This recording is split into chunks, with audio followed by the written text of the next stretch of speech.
Ayan mga karos, good morning. Yan, kamusta po tayong lahat? Ito, welcome back po muli dito sa aming channel.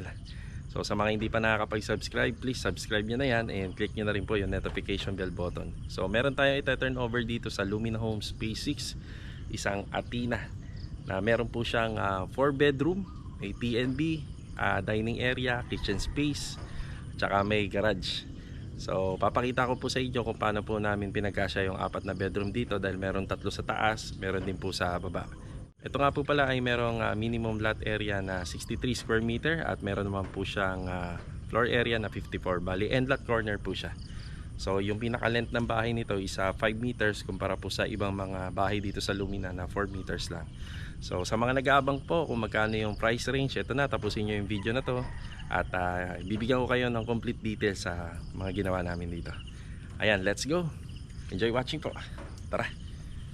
Ayan, bali nandito na tayo sa ating ite-turn over na project. So dito nga po pala yan sa Lumina Homes Phase 6, Tansa Cavite. Isang Athena model unit. Bali kapag turn over po sa inyo to, meron tong laking 63 square meter minimum lot area and 54 square meter floor area. Then pag turn over sa inyo to, meron siyang 2 kwarto sa taas. Meron din siyang 1 kwarto rito sa baba. May TNB banda rito sa left side pero bandang unahan po ng bahay. So, ikaw na lang po ang magpapaganda pero according po sa mga house rules and restriction nila, kailangan sundin niya po. Kagaya nito, standard po itong ginawa namin. Okay, bali umpisa natin sa harapan ng bahay. Meron siyang bubong, may minimum height po yung ating mga poste at saka yung cladding ng 150 cm. Pati yung ating mga gate, 150 cm yung height niya. Tapos dito sa magkabila po, yan, tinakluban na lang po namin ng polycarbonate for privacy. So pwede naman po yan dito. Okay, bali meron siyang 4 na poste. Bali itong unit na to is provision for garage, kaya ganito po yung ginawa namin setup sa gate. Bali folded gate po to. Yan, folded gate, then may service entrance, das ito cladding na lang. So may 4 na poste siya.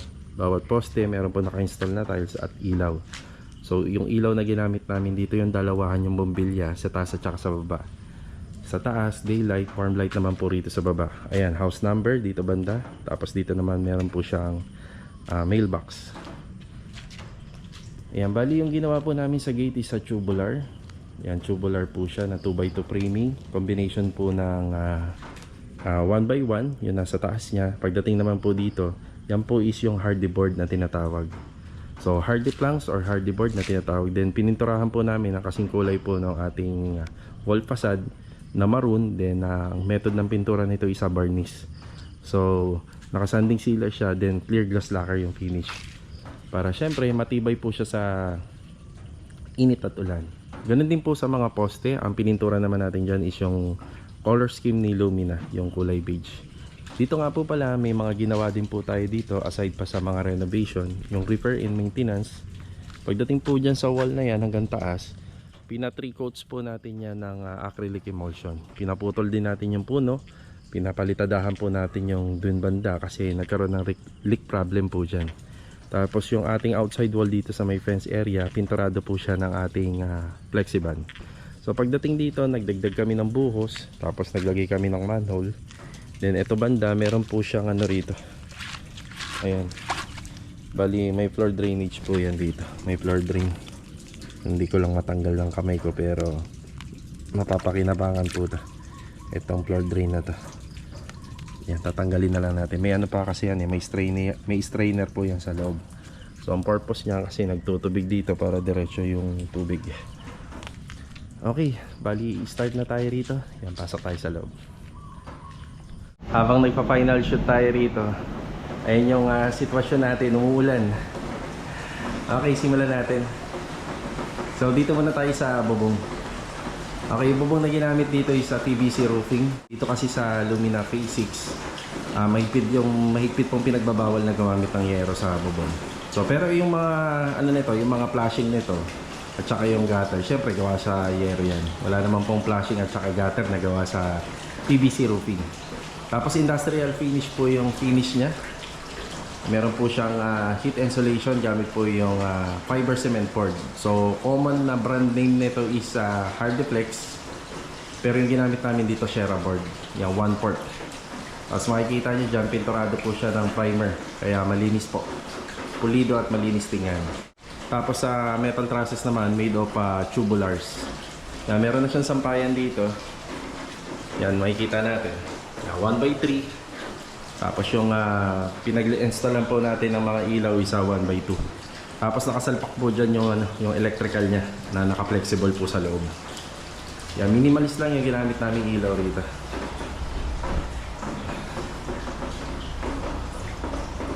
Hindi gumagana yung isang ilaw. Papalitan ko na lang.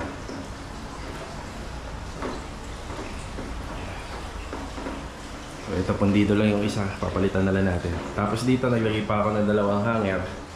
Tapos yung mga ilaw niya, yung bulb light, alternate. So bali ito dapat warm white. So nga lang pundido, hindi gumagana. Dito banda may abang po siya ng saksakan para sa washing machine. Tapos yung sa hose. Yan, okay na rin yan. Sa drain, meron na rin. Tapos sa CCTV camera, yan, may saksakan na tayo. Ito yung bintana. Kapag na-turn over sa inyo yung mga ganitong kasing unit, may window po siya sa likod. Ayan, bali, nilipat po namin dyan. Ayan yung window. Bali, dalawahan po kasi yung window na yon, pinagdikit na lang namin. So, still window pa rin. Tapos nilagyan namin ng moldura. Kasi itong tiles na to, yan din yung tiles na ginamit namin dito sa poste. Tapos yung kanyang flooring, yung floor tiles niya 40x40 na hinalin tulad na lang namin sa color combination ng walls at saka nung sa yan, wall facade o yung pinaka-cladding niya dito. So 40x40 na rough tiles na may konting design. Makikita niyo yung design niyan, medyo pabilog-bilog. Tapos yung paint color finish is beige, yung color scheme ni Lumina. Then meron siyang acrylic emulsion top coat. Kaya makikita niyo medyo makintab siya. So napakaganda po ng acrylic emulsion, lalo na sa mga exterior area kasi hindi mabilis na mag-fade po yung inyong mga pintura. Ang ganda pa rin kahit na laging tag-ulan, tag-init, maganda pa rin po yung quality. Dito sa left side, bali ito nilagyan namin ng polycarbonate. Pero for the meantime naman po muna yan. So yan po yung privacy between dun sa kapitbahay. Kapag medyo maluwag-luwag na rito sa subdivision ni Lumina, siguro pwede na pong ipa-hollow blocks yan. So gagawin ng pader ni client. Ganun din dito sa kabila. So ang purpose naman po nito is sa protection, privacy na rin. Para pag umuulan, hindi po mapasok yung tubig. At the same time, magbibigay din po siya ng sunlight. Ayun din. So ganun din dito banda, makikita nyo, may gutter kami. Bale ang tawag dito, inside gutter. Kasi hindi mo siya makikita sa labas eh. Ang makikita mo dyan, yung sinepa na ginawa namin. So 2x6 na bakal yan, yun nandito sa harapan. Para maitago po natin at saka maganda tingnan sa harap, maitago natin yung gutter. Tapos yung pinaka downspout niya, ayan, naglaro na lang yan papunta dito sa pinaka loob kasi para mas maganda po siya tingnan sa labas. Ayan, may service faucet din dito. Bali sa mga gate, meron po siyang floor drainage. Ayan o. Ayan, may mga floor drainage din siya. Kaya kahit dito sa may service gate, nilagyan namin ng floor drainage. Just in case na magbasa dito, maghugas ng sasakyan, maghugas ng motor, e-bike, maglagay ng mini swimming pool or double swimming pool. So at least dito na pupunta yung tubig. Tsaka pag naglinis dito, kapag tag-araw, hindi na pupunta yung tubig dun sa kalsada. So dito makikitaan din natin ng outlet. Naglagay tayo ng saksakan dito tsaka rito para sa CCTV camera. So dito banda wala na. So ang mga possible na kasyang sasakyan dito, bigyan ko kayo ng idea, isa una Wigo. Yun, Wigo. Kasi ito, hindi naman po ganun kahaba po itong ating itong harapan. So hindi po siya abot ng 4 meters kung tutuusin na. So 3 meters mahigit lang, kulang-kulang 4 meters lang. Kulang-kulang po siya. Kaya kung sakaling meron kayong mga 4 meters na kotse, pickup truck, van, so baka umusli pa. Ayan, baka umisli pa siya papunta po doon. So ito nga, naka-acrylic emulsion din. Then naglagay tayo ng ilaw rito. So dito, pag turn over po sa inyo yung mga ganitong klaseng unit, yung Athena, meron po siyang dyan, abang po na receptacle. Tapos makikita nyo lang dito yung ginawa namin. Dati itong may owning type window. Since TNB ito, yan toilet and bathroom yan. So nirequest na lang po ni client na gawin na lang pong pader. Tapos yung makikita nyo po na yan, exhaust po yan galing sa TNB. So again, yung water closet may pasingawan naman yan, may sariling pasingawan. Tapos ito naman pong release ng hinihikop dun sa TNB is yung hangin lang or yung init. Meron din tayong makikitang tubo na 3-port dito. Itinago po kasi namin yung linya ng para sa internet. Tapos pininturahan na lang natin. Kaya pag tinitingnan nyo rito sa video, parang wala siyang naka-install na tubo dyan. Kasi yung pintura na ginamit namin dito sa wall ay ganun din yung ipinintura namin. So ang purpose niya, pag nagpakabit po siya ng internet, sila client, hindi na po gagapang sa mga pader. So ilulusot na lang yan galing dyan sa bubong. Gusto nating i-open lang yung gate ng ganito lang, pwede naman. Tapos meron siya mga barrel bolt dito sa ilalim para mas ma-access po siya ng mas maluwag. Yan, pag magpapasok po tayo ng sasakyan, eto. Yan. Ganun din po rito sa kabila.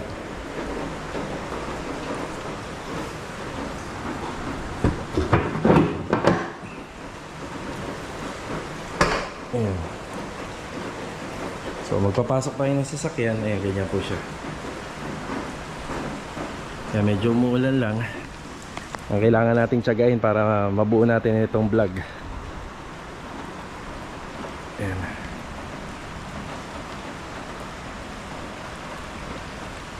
Okay, bali ang ginamit nga pala naming pintura dito is maroon. Yan, maroon po yan pati dito. Yan, maroon. Kagaya ng ginamit po namin sa design po ng aming mga gate. May service faucet din banda rito and then may floor drainage dito. So sa idea mga Karaw House, kung ako ay magiging bahay ko to, ayoko maglagay ng kusina sa loob. Sabihin nyo nang hindi siya maganda tingnan, pero ngayon kasi puro praktikalan na lang. Kung ano yung maganda at magiging komportable sa inyo. Para sa akin nandito yung kitchen. Yan, para sa akin nandiyan yung kitchen. Gusto ko yan. Tapos dito, maglalagay ako ng isang set ng sopa na gawa sa kahoy. Tapos gusto ko may TV rito. O, diba? Ito po kasing Athena, 9 meters lang din naman po ito simula sa harap hanggang dun sa likod. Kaya lang naman po itong garahe na to kaya naging maluwag kasi imbis na tong pader na to ay nandito, in-adjust para magkaroon ng garahe. Kaya pagpasok natin sa loob, medyo lumiit siya. Pero tingnan nyo, ginawa po namin siya ng paraan. So si Athena, ang length niya simula dito hanggang dito po sa parang pinaka-firewall niya is ano po siya, is 5 meters. Yan, 5 meters po. Compared dun sa mga ginagawa namin na unit na row house, mga Angelic sa ibang part ng face ng Lumina, 4 meters lang yung length niya. So, meron siyang end-lot corner. Kaya meron siyang end-lot corner dito, kaya nagkaroon pa po siya ng ganyan. Okay, pasok tayo. So, steel window, yan pa rin po yun. So, maraming restrictions si Lumina rito. So, wag daw masyadong babaguhin yung facade, yung ng bahay, yung original na facade ng bahay. So, sa ngayon, steel window. Pero kung ako naman ay pwedeng gawin tong sliding na gawa po sa aluminum. So, nagpakabit si client dito ng full screen. Ayan, full screen ang tawag dito. So, aluminum black. Ayan, full screen kasi ang advantage din nito is kapag nakabukas, kahit paano pumapasok yung hangin. Pero kung gusto mo naman na medyo private yung loob kahit paano, pwede naman to naka-cladding para hindi makikita. Ayan, ang mga gumawa ng aluminum kitchen cabinet ay sila Master Batang. Ayan. Full screen. So ito yung sa loob. So sa floor tiles is 60 by 60 na gloss. Ayan. Porcelain na medyo may pagka-marble type na gray. Ayan, light gray. Pagpasok natin, nandito yung TV console. Pansamantala lang na nandito yung maliit nilang TV. Pero nag-abang na kami rito ng 47 to 50 plus inches na TV na wall bracket. So ibig sabihin kapag itong TV ayaw na nilang gamitin, pwede na nilang mas malaking, pwede na po silang bumili na mas malaki na TV. Pero yung wall bracket ng TV nandyan pa rin. Yan na po yung gagamitin. Ganyan lang po kasimple yung ating TV console. Yan, gawa po siya sa plywood. Tapos naka wall fluted panel finish po siya. So oak type po yung ginamit namin dito. Tapos ito naman po yung ating pinaka floating shelves. Naglagay lang kami ng isang layer. Tapos syempre may saksakan kami dyan sa baba. Tsaka dito. Ito yung tinutukoy ko sa inyo. Huhugutin na lang po ito kapag magpapakabit sila ng internet. Ito yung pinaka magiging dining space.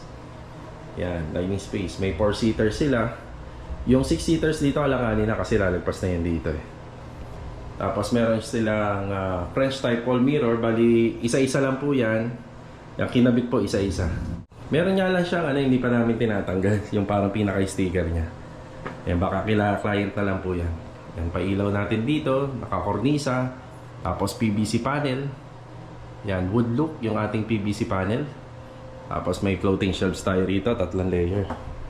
Itong part na to, dati, pagka tinurn over sa inyo si Athena, meron pong pintuan yan. Ito binaklas na po namin para lumuwag po siya. Tapos ito naman, dating bintana yan, pero ginawa namin, binaklas namin.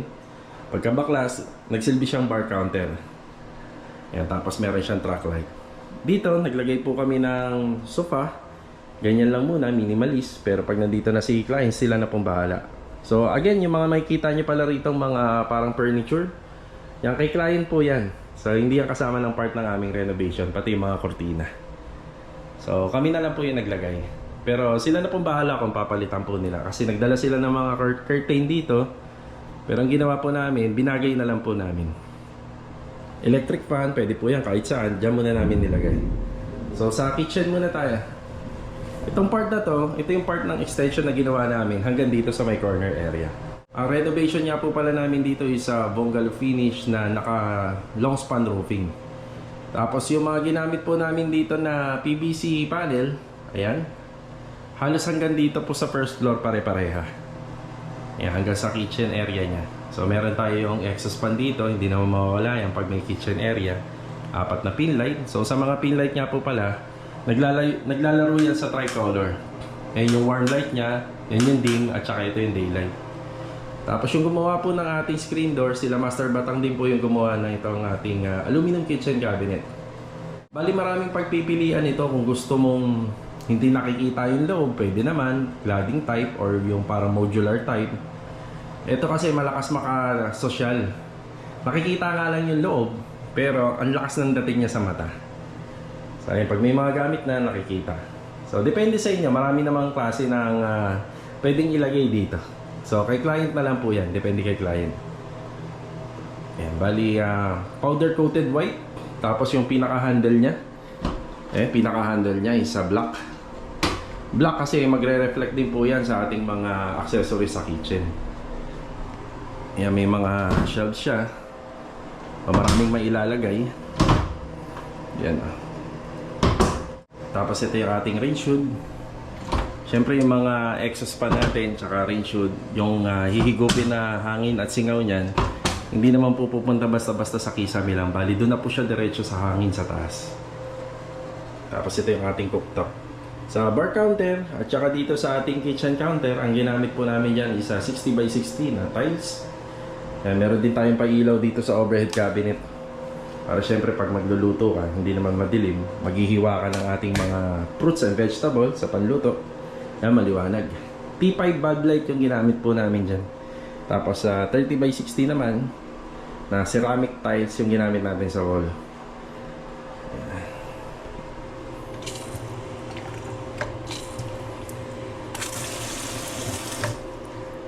Meron na din iba mga gamit si client dito. Ayan.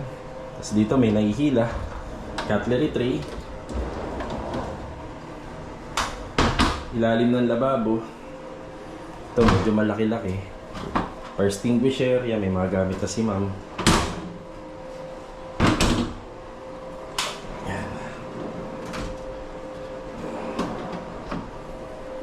Tapos dito may mga pull-out basket.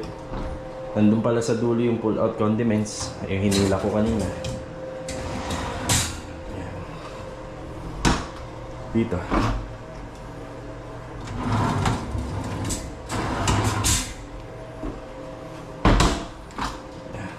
Gas tank. So sa gas tank, meron laging air vents. Tapos yung saksakan po nito, dito po namin nilagay. Yan, naka-ano po siya, naka-bypass siya. Yan, para may gap yung gas tank at saka yung ating saksakan. Ito yung isang kwarto. Dito may gamit na. Yan, mga mattress. Tapos nagpagawa po sila ng mga overhead cabinet. Ayan. Bali, ito nga po palang kwarto na to. Pinasadya po lang nila tong ganito lang po siya. So, kasya naman po yung single bed po dito. Siyempre, darating po yung araw na may hirapan na po tayong umakyat sa second floor. Magandang idea rin na naiisip natin na pwede tayo maglagay ng kwarto sa first floor. Yan, refrigerator. 60 cm. Yan, tapos may allowance siya ng tig 5 cm sa bawat gilid. Yan, para nakakahinga. Yan, shelves, open shelves para rito. Pwede nilang lagyan po ng mga bote ng alak yan or kahit na ano. Tapos ito na rin yung magsisilbing pinaka pantry.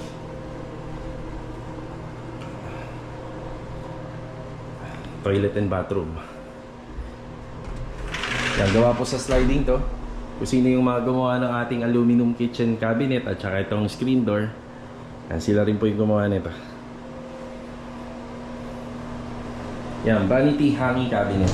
Yan, 2-door. Tapos ito naka-tiles. Yan, tiles po na black yan. Kakulay na kakulay lang ng aluminum. Tapos LED wall mirror. Black accessories pa para sa ating TNB. Yan, bagong water closet. Tapos nagpadagdag sila rito ng lagayan po ng tissue. Towel holder. Yan, multi-point na shower. Tapos yung heater. Yan. Yan, bidig. Ang ginamit po naming tiles dito, dark gray at saka light gray. Tapos dark gray naman po dito, bali matte po ito. Yan, matte para hindi madulas. Tapos floor drainage na 10 by 40 na medyo mahaba. Then may niche tayo, nakakornisa, may exhaust fan. Yung nakita nyo dito sa may likod, ito po yun, yung hinihigop niya pupunta po dun. Tapos naka pin light din po tayo. Yan, 4 na pin light. Alright. So ito po yung ating dining area, living space, kitchen area, may kwarto sa may corner area, then TNB. Ayan. Tapos dito naman, meron tayong pailaw rito. Mapapansin nyo, medyo nag-improve po yung hagdanan nito. Dati po ito medyo maiksi lang yung steps. Nagdagdag po kami ng bakal dito para kahit papano hindi po siya mahirap akyatan. As ang ginamit po namin dito is enamel, pati dun sa mga cornisa. Yan, mga enamel po na ganito yung kulay niya. So nahalin tulad din po ito sa beige na papunta na sa gold. Ito yung steps. Ang ginamit po natin dito is matte tiles na 60 by 60. Yeah, tayo sa taas.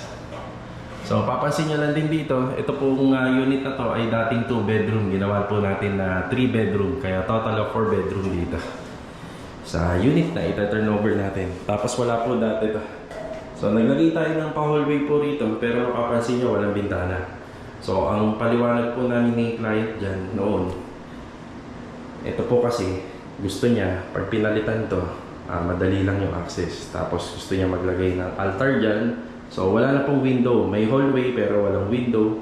So bawal po kasi tayo rito magbutas, pero kung pwede naman, lalagyan natin ng bintana sana yan. So yung likod kasi niyan, yan na yung back extension na ginawa natin. Ayan yung ating pendant light. So makikita niyo pagdating dito sa hallway sa second floor, naka PVC panel pa rin po siya kung anong ginamit natin dun sa first floor. Tapos ito, naka kornisa, additional handrail na gawa sa 2x3 tubular. Tapos 10mm na square bar. Ayan. Ayun yung ginamit na tiles. Halos na halin tulad lang po yung tiles dito po sa ating PVC ceiling panel. Siya nga pala, yung mga ginamit nga po pala sa wall, tool white po yan by Davies. Yan yung mga nakita nyo ginamit sa wall finishing na paint. Bali mga pintuan po na ginamit namin dito isa 70 by 210. Kahit yung mga door dyan, 70 by 210 po yan, solid mahogany wood. Ganun din po yung sa baba, sa may first floor.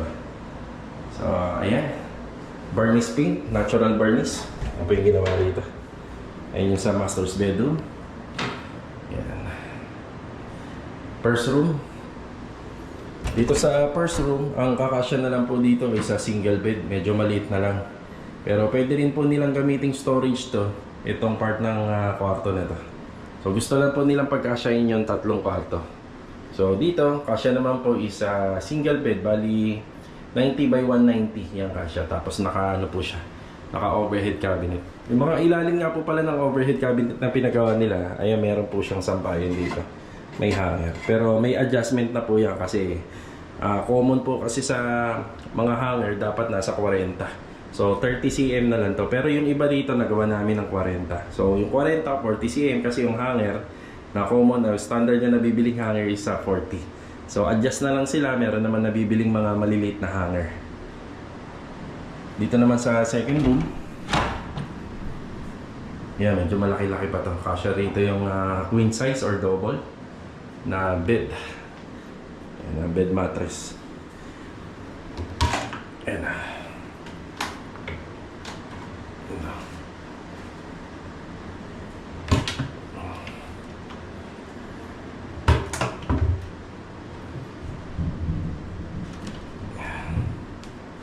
Tapos may abang na tayo ng saksakan ng aircon dito. Yan. Yan, naka-lever type, doorknob. Tapos yung mga pintuan natin, bawat pinto may door stopper siya. Yan, para hindi po tatama rito sa baber. Bali, nung nirenovate namin to, inabutan namin na may 2 kwarto. So, tinanggal namin lahat yung pati kisame binago namin. May adjustment na lang kami dito kasi kailangan mapagkasya namin yung aircon na to dito banda. So hindi naman siya pwede doon. Pwede din siya doon, yun nga lang, yung parang pinaka copper tube hindi nakatago. So mas gusto ni client kasi na minimalist siya tingnan, so walang nakikitang mga nakauslit. So dito na lang siya. So adjustment, hindi masyado putong nabubuksan. So wala namang kaso yun. Yan. Ito, nabubuksan naman natin. Yan, maluwag. Yan, maluwag natin nabubuksan. May mga gamit na rin siya rito. Tapos yung closet na ginawa namin dito, ayan, may drawer na po yan sa baba.